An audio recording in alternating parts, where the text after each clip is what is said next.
আসসালামু আলাইকুম প্রিয় বন্ধুগণ। এই যে আমরা পিকনিক পিকনিক শুরু করছি ভাই আজকে। এই যে পিকনিকটা এটার মধ্যে হয়েছে, দেখুন এই যে রান গুলাই কি অবস্থা। এগুলি কবুতরের রান, কবুতরের কোনো খাসিরও না মুরগিরও না ভাই, কবুতরের রান। অনেক কষ্ট করে মুজিবুর ভাই এটি জোগাড় করে আনছে। এ, অনেকগুলি কবুতর জোগাড় করা হয়েছে, এগুলি দিয়ে আজকে যে পিকনিকটা হইতেছে, এই পিকনিকের আয়োজন করা হয়েছে। দেখেন এই যে অনেকগুলি কবুতর পেঁয়াজ বাস করা হইতেছে।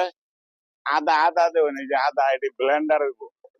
তেল দেবেন, এই যে তেল, যে তেল দিলে সব জায়গায় চলে, একবারে সোজা পথে চলে তেল। এই তেলের এই লিটার ভাও করা আছে 2 লিটার, আরো আইতেছে 2 লিটার। এর মধ্যে আবার সরিষার তেল থাকবো। পোলাও ইন্টারন্যাশনাল পাক হইব। বাবুর্চি সাজান ভাই আছে। রাত্রে একটা বিশাল বন্ধু বান্ধব আয়োজন হবে। বাঙাল রফিক পেজ থেকে আপনাদের সকলকেই প্রাণ ঢালা অভিনন্দন জানায় বিদায় নিচ্ছে। আসসালামু আলাইকুম।